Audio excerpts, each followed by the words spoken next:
Good morning students, अरियमा ज्ञान संबोधि में आप सभी का स्वागत है। आज की इस ज्ञान संबोधि में हम नाटक के उद्भव और विकास पर चर्चा करेंगे। स्टूडेंट्स, जैसा कि आपको पता है, भारतीय साहित्य में नाटकों की परंपरा अति प्राचीन है। संस्कृत साहित्य के अंदर अनेक श्रेष्ठ नाटक लिखे गए हैं। कालिदास, भवभूति, भास अनेक श्रेष्ठ नाटककार हुए हैं और कालिदास का विज्ञान शाकुंतलम, विक्रमोर्वशीय, रघुवंश, ये नाटक बड़े विश्व प्रसिद्ध नाटकों में से एक माने जाते हैं। और भारत में ब्रिटिशर्स के आने से पहले ही नाटकों की परंपरा शुरू हो चुकी थी। पारसी रंगमंच और थिएटर का प्रभाव जो है भारत में काफ़ी पड़ा। अंग्रेज़ों ने पारसी रंगमंच और थिएटर का प्रभाव अपने लिए किया, अपनी कलाओं को दिखाने के लिए उनका प्रयोग किया। फिर धीरे धीरे पारसी रंगमंच और थिएटर का प्रभाव बांग्ला साहित्य पर पड़ा और बांग्ला साहित्य से फिर हिंदी साहित्य पर पड़ा। बांग्ला साहित्य के अनेक प्रसिद्ध नाटकों का अनुवाद हिंदी के अंदर किया गया और फिर भारतेंदु युग अपने आप में जो है नाटक परंपरा को हिंदी में शुरू करने का एक क्रांतिकारी कदम था, एक क्रांतिकारी समय था। और आधुनिक काल में भारतेंदु युग से फिर नाटकों की परंपरा शुरू हुई, विशुद्ध मौलिक हिंदी नाटक लिखे जाने लगे। तो स्टूडेंट्स, मैंने कुछ बिंदु तैयार किए हैं। इन बिंदुओं पर ही हम अपनी चर्चा को केंद्रित रखते हुए आज हिंदी नाटक के उद्भव और विकास पर चर्चा करेंगे। जैसा कि आपको पता है स्टूडेंट्स, अभी मैंने आपको बताया, भारतीय साहित्य में नाटकों की समृद्ध परंपरा देखी जा सकती है। लौकिक संस्कृत भाषा में कालिदास, भास, विभूति आदि ने श्रेष्ठ नाटकों की रचना की। हिंदी में नाटकों का आरंभ अंग्रेजी शासन से पूर्व हो चुका था। वास्तव में हिंदी नाटक का उद्भव पारसी रंगमंच के समय हुआ। 19वीं सदी के आसपास भारत में अंग्रेजों ने पारसी रंगमंच और थिएटर का प्रयोग किया और अपने अंग्रेजी साहित्य को इन थिएटर्स के माध्यम से, पारसी रंगमंच के माध्यम से एक तरह से कम्युनिकेट किया। रंगमंच और थिएटर के प्रभाव से बांग्ला में अनेक नाटक लिखे गए। बांग्ला के प्रमुख नाटकों का हिंदी में अनुवाद हुआ। भारतेंदु जी ने अपने पिता गोपाल चंद्र गिरधरदास कृत नहुष नाटक को हिंदी का पहला नाटक माना है। वास्तव में ये नाटक ब्रज भाषा में रचित है और हिंदी के बहुत सारे विद्वान भारतेंदु हरिश्चंद्र के पिता गोपाल चंद्र दास जी के नाटक नहुष को हिंदी का पहला नाटक मानते हैं।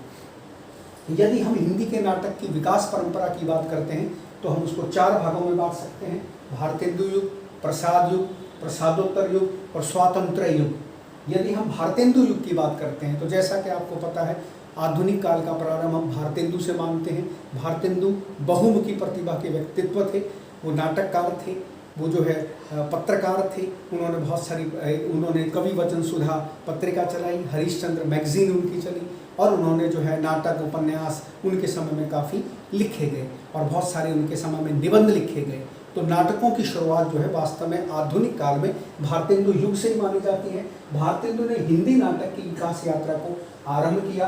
भारतेंदु ने अनुदित तथा मौलिक दोनों प्रकार के नाटकों की रचना की, क्योंकि जो बांग्ला भाषा के जो प्रमुख नाटक होते थे उनका भारतेंदु ने हिंदी में अनुवाद किया और मौलिक नाटकों का भी जो है उन्होंने प्रणयन किया। मौलिक नाटक भी भारतेंदु हरिश्चंद्र जी ने रचे। उनके मौलिक नाटकों की यदि हम बात करते हैं तो उसमें पहला नाटक है वैदिकी हिंसा न भवती, चंद्रावली, भारत दुर्दशा और अंधेर नगरी। ये भारतेंदु हरिश्चंद्र के बड़े प्रसिद्ध नाटक हैं और इसमें खास तौर से भारत दुर्दशा और अंधेर नगरी उनके बड़े प्रसिद्ध मौलिक नाटक हैं। यदि हम भारतेंदु हरिश्चंद्र के अनुदित नाटकों की बात करते हैं तो उसमें रत्नावली है, मुद्रा राक्षस है और पाखंड विडंबन है।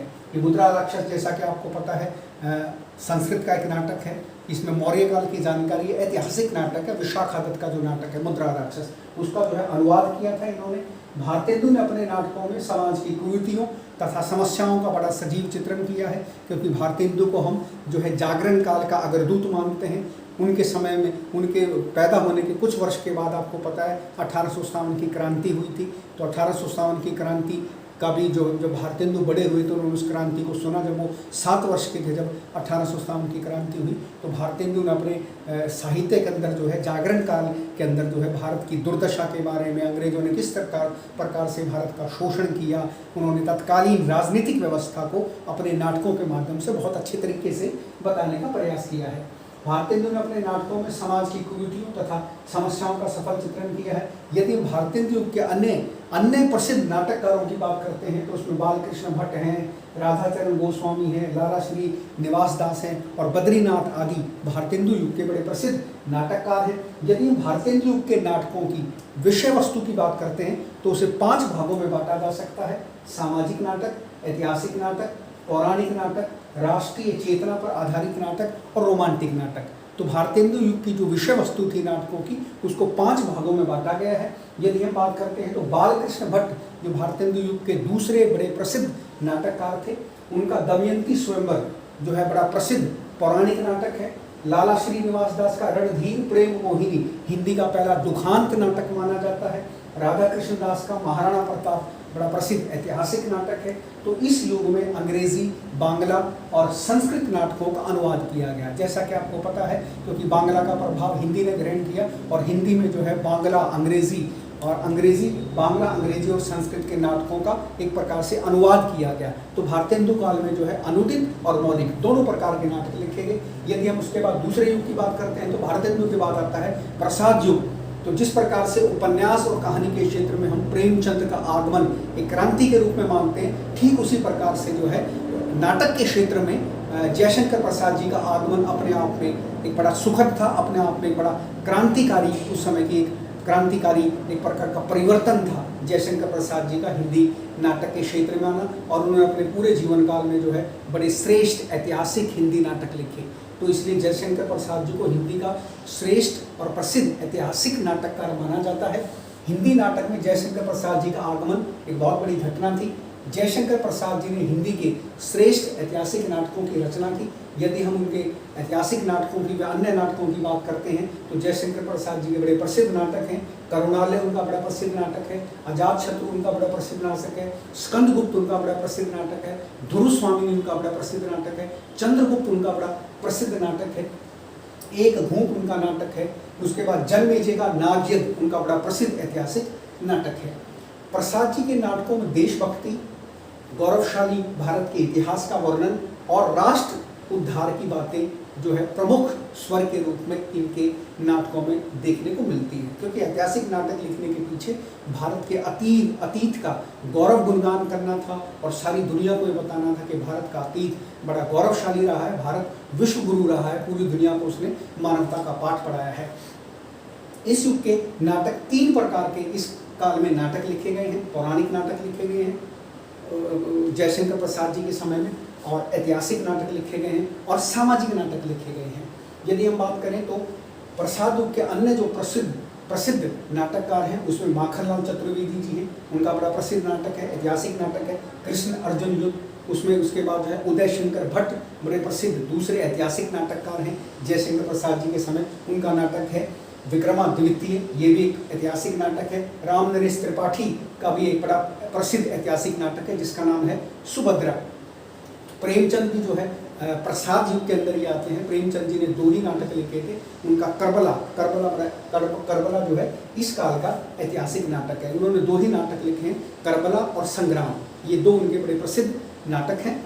उसके बाद यदि हम बात करते हैं तो इस काल के प्रमुख नाटककारों की बात करते हैं। यदि हम प्रसाद के समय के नाटककारों की बात करते हैं तो उसमें हरि कृष्ण प्रेमी, माखनलाल चतुर्वेदी, उदय शंकर भट्ट, नारायण मिश्र, प्रेमचंद, सुदर्शन, भगवती चरण वर्मा और विशंबर नाथ शर्मा कौशिक, ये जो है प्रसाद कालीन बड़े प्रसिद्ध ऐतिहासिक नाटककार हैं। तो इस प्रकार से जो है, हालांकि प्रेमचंद को हम इस काल का प्रसिद्ध ऐतिहासिक नाटककार नहीं कह सकते क्योंकि उनकी पहचान तो उपन्यासकार और कथाकार के रूप में है, लेकिन उन्होंने फिर भी 2 नाटक लिखे हैं। तो उनके प्रसिद्ध नाटक मैंने आपको बताया थी, करबला और शायद प्रेम की वेदी या संग्राम, मुझे जहाँ तक ध्यान है या तो प्रेम की वेदी नाटक है, करबला तो है ही, तो क्योंकि वो नाटककार के रूप में प्रसिद्ध नहीं है तो शायद करबला और प्रेम की वेदी ये मुंशी प्रेमचंद जी के 2 प्रमुख नाटक हैं। 2 ही नाटक उन्होंने लिखे हैं, लेकिन उनकी पहचान उपन्यासकार और कहानीकार के रूप में है। यदि हम प्रसाद के बाद के युग की बात करते हैं तो प्रसादोत्तर युग है। तो स्टूडेंट्स, जैसा कि आपको पता है 1938 में जयशंकर प्रसाद जी का निधन हो गया था। तो प्रसादोत्तर युग में हम 1938 से लेकर के 1950 तक के नाटकों की गणना करते हैं। तो 1938 से लेकर के 1950 तक का जो समय था वो प्रसादोत्तर युग के नाम से जाना जाता है। इस युग में प्रसाद की मृत्यु के बाद 1938 से लेकर के 1950 तक के नाटक आते हैं। इस युग में हिंदी नाटक में विषय वस्तु की दृष्टि से अनेक परिवर्तन हुए, अनेक उसमें विशेषताएं देखने को मिलती हैं। इस युग में ऐतिहासिक, सामाजिक, सांस्कृतिक, राजनीतिक और समस्या प्रधान नाटक लिखे गए। यदि हम प्रसादोत्तर युग की बात करते हैं तो उसकी विषय वस्तु को हम 5 भागों में बांट सकते हैं, जिसमें ऐतिहासिक नाटक हैं, सामाजिक नाटक हैं, सांस्कृतिक नाटक हैं, राजनीतिक नाटक हैं और समस्या प्रधान नाटक हैं। यदि हम प्रसादोत्तर युग की बात करते हैं तो इस युग में गोविंद वल्लभ पंत, जो भारत के बहुत बड़े राजनेता भी माने गए हैं, गोविंद वल्लभ पंत का राजमुकुट ऐतिहासिक नाटक है। उपेंद्र नाथ अष्ट का जय पराजय ऐतिहासिक नाटक है।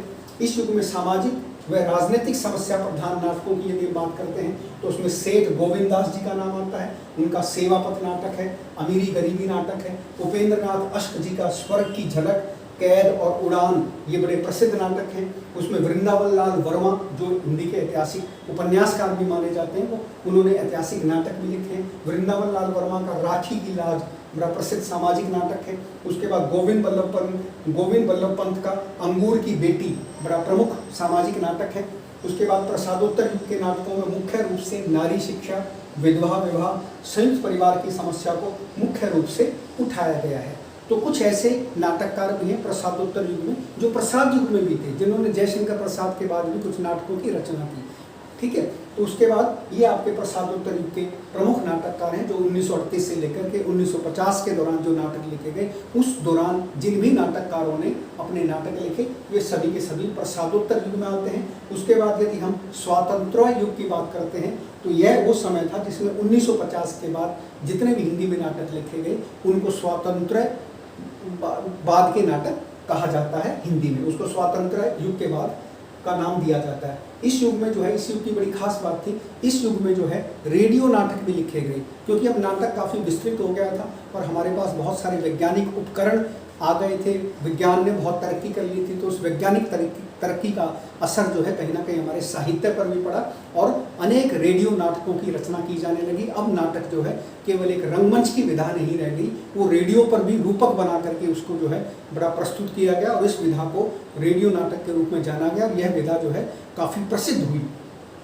तो यदि हम बात करते हैं तो इस युग में जो है चतुरसेन शास्त्री का गांधारी और रांगे राघव का स्वर्ग भूमि का यात्री, ये पौराणिक नाटक हैं।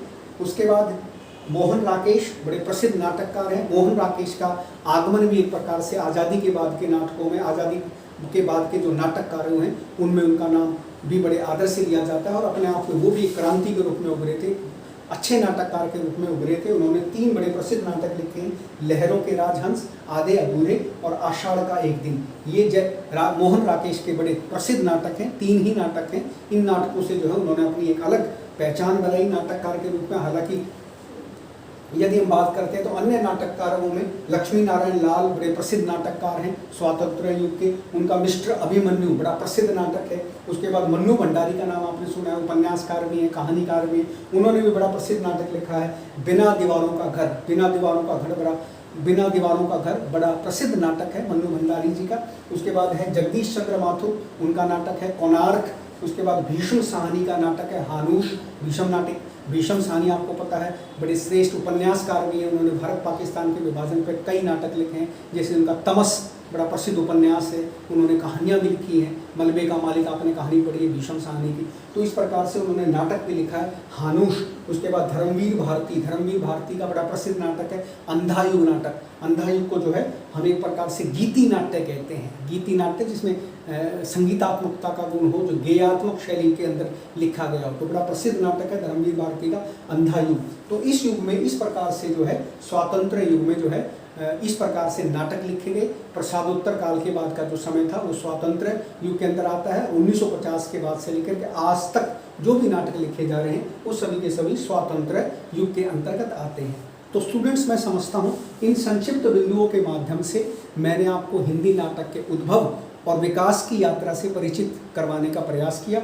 और मैं समझता हूँ इन संक्षिप्त बिंदुओं के माध्यम से आपको समझ में आ गया होगा कि भारतेंदु युग में किस प्रकार के नाटक लिखे गए थे, प्रसाद युग में किस प्रकार के नाटक लिखे गए थे, प्रसादोत्तर युग में किस प्रकार के नाटक लिखे गए थे, और 1950 के बाद स्वातंत्र्य युग में किस प्रकार के नाटक लिखे गए थे। इस प्रकार से नाटक जो है हमारी एक प्राचीन गद्य विधा है। संस्कृत के अंदर तो नाटकों का बहुत प्राचीन इतिहास है, कालिदास के समय से ही जो है नाटक लिखे जाते रहे हैं। संस्कृत में तो नाटकों की बड़ी प्राचीन परंपरा है। लेकिन हिंदी की यदि हम बात करते हैं तो हिंदी में जो है 19वीं शताब्दी के आसपास की बात ही है जब हिंदी में नाटक लिखे गए थे। आज़ादी के एक तरह से समझो, आज़ादी से कुछ वर्ष पहले समझो आप, लगभग 100 साल पहले समझो, हिंदी में नाटकों की शुरुआत हो गई थी। और ख़ास तौर से पारसी रंगमंच थिएटर की जो शुरुआत हुई थी, उसी शुरुआत से जो है बांग्ला साहित्य ने नाटकों का प्रभाव ग्रहण किया और बांग्ला के प्रसिद्ध नाटकों का हिंदी के अंदर अनुवाद होने लगा। और इस प्रकार से जो है भारतेंदु युग शुरू हुआ। फिर भारतेंदु युग से जो है अनुदित और मौलिक दोनों प्रकार के नाटक लिखे जाने लगे। और जैसे जैसे नाटक की परंपरा आगे बढ़ी तो प्रसाद युग में इस नाटक की परंपरा ने और श्रेष्ठता हासिल की। और उसके बाद प्रसादोत्तर काल में जो है 1950 के बाद और भी श्रेष्ठ नाटक लिखे गए, जिसमें जो है तत्कालीन समस्याओं को उठाया गया, बेरोजगारी की समस्या को उठाया गया, नारी की समस्या को उठाया गया, और भी जो भी सामाजिक ज्वलंत मुद्दे थे नाटकों के माध्यम से जो है प्रसादोत्तर युग में उन मुद्दों को उठाया गया। फिर उसके बाद 1950 के बाद जो आधुनिक काल के जो नाटक लिखे गए उनमें महानगरों की समस्याओं को उठाया गया, उसमें जनसंख्या की समस्या को उठाया गया, उसमें वेश्यावृत्ति की समस्या को उठाया गया। इस प्रकार के जो आधुनिक ज्वलंत विषय थे उनको नाटकों के माध्यम से बड़े अच्छे तरीके से सशक्त अभिव्यक्ति के माध्यम से इन नाटककारों ने अपने नाटकों में उन समस्याओं को उभारा और बड़े सफल तरीके से उनका जो है एक प्रकार से उनका मंचन करने के अंदर जो भी मंचीय उसमें तत्व होते हैं, क्योंकि नाटक आपको पता है कि रंगमंचीय विधा है, तो उसमें जो मंचन के जितने भी तत्व होते हैं उन सारे तत्वों का समावेश किया गया। तो इस प्रकार से ये नाटक का उद्भव और विकास की यात्रा मैं समझता हूँ आपको समझ में आ गया होगा। अगले किसी लेक्चर में मैं फिर आपसे हिंदी गद्य की किसी नई विधा को लेकर के रूबरू होता हूँ। तब तक के लिए धन्यवाद।